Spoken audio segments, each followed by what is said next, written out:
बेदी रे जगा प्रभु जगन्नाथଙ୍କ सह आड़प मंडपरे विजय करिसेंती बड़ ठाकुर बलभद्र देवी सुभद्राଙ୍କ सह श्री सुदर्शन।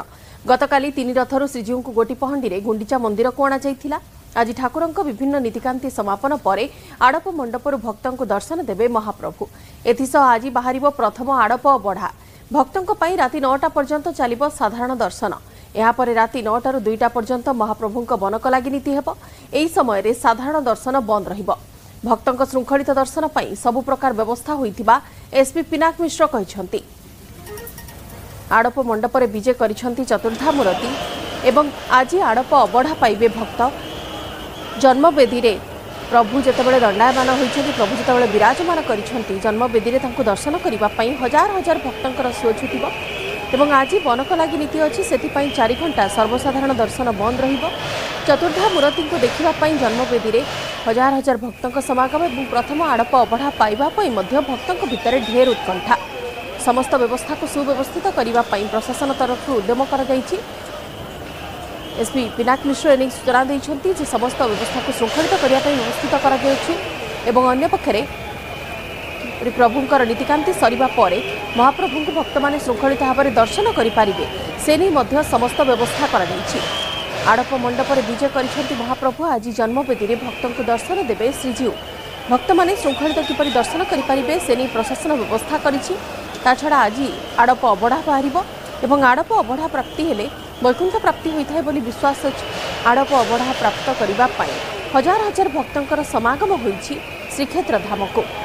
भक्त माने किपरि श्रृंखलित भाव में महाबाहुंकर दर्शन करि पारिबे जन्मवेदी रे सेथि पई विशेष भाव में व्यवस्था करा जायछि एथर प्रशासन तरफ।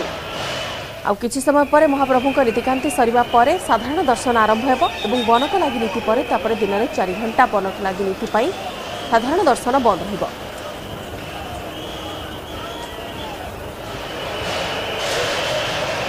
श्रद्धालु एवं दर्शनार्थी जमती सुरखुर दर्शन देवे प्रति आमर जो व्यवस्था रही है सेटा कराई। क्यू रे गोटे क्यू सिस्टम रे आसबे, सिंहद्वार रे प्रवेश करेंगे, नक्षणा द्वार रे एग्जिट करेंगे। गुंडीचा मंदिर भितर भी विभिन्न इम्पोर्टेंट जगार जो भिड़ हुए समागम हुए सेठी आम एक्स्ट्रा डिप्लॉयमेंट करूँ। एमरजेंसी रेस्पॉन्स टीम अच्छी।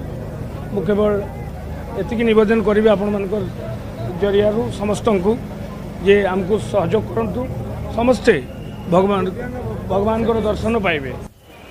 आड़प मंडपरे विजय करिसंती महाबाहु एवं महाबाहु को जन्मवेदी रे दर्शन पूर्वक आड़प अबढ़ा पाइबा पाई भक्तंक भितरे उत्कंठा। सहयोगी अक्षय मिश्र अछन्ते मस्त फोन लाइन रे। अक्षय, आज महाप्रभु जन्मवेदी रे भक्तंक दर्शन देबे, सेति पई व्यवस्था कोन करा जायछि एवं आड़प अबढ़ा नै कि केते उत्कंठा रहिछि भक्तंक भितरे?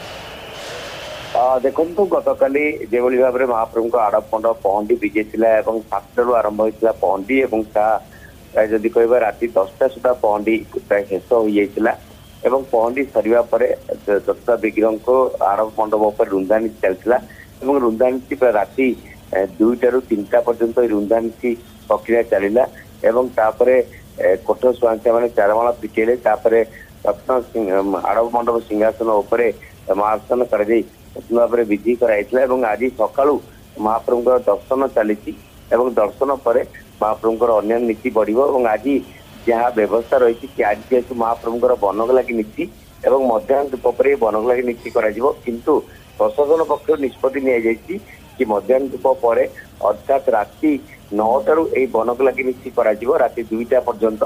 कारण आज भक्त मैंने कि दर्शन करेंगे तार संपूर्ण व्यवस्था कराई। भक्त मैंने आज दिन तमाम महाप्रभु दर्शन सुविधा पाइबे। सबुठ बड़ कथा आज जो आड़प अबढ़ा बाहर सकाल दुपरे ताकू भक्त मैंने कि पाइबे ता नहीं समस्त प्रस्तुति कर सिंहद्वार गुंडीचा मंदिर सिंहद्वार पाखे स्वतंत्र बैरिकेड व्यवस्था कराई। भक्त मैंने आराम दर्शन करपटे आज महाप्रभु भोगे जैविक चाउल अमृत अन्न महाप्रसाद भोग कर सहित जो भक्त मैंने चाहिए से आनंद बजार स्वार निज पक्ष एक स्टल खोल से महाप्रसाद पाइपर। आज महाप्रभुंर एक स्वतंत्र बनक लगी सजा आसंता काली रही हेरा पंचमी माँ लक्ष्मी चांताणी आसवे एपटे जदि कहवा शरदा बाली स्वतंत्र भाव में जगह को उन्मुक्त कर जगह को अवरोध करते भक्त मैंने महाप्रसाद किणा समस्या होता। अंपटे जेहेतु नूतन जिलापाल नूतन एसपी भाव दायित्व नहीं गतकाली ठारू एवं गतकाली राति रथयात्रा सुपचला अरविंद अग्रवाल पहुंचते उन्नयन कमिशनर अनु गर्ग इनक्वारी आरंभ कर घटनार तेणु गोटे पटे गतकाली ठारू आईन मंत्री कहते पुरी रही नीरज विजय पर्यंत तेणु पुरी गोटे अफिसर स्तरीय एक उच्च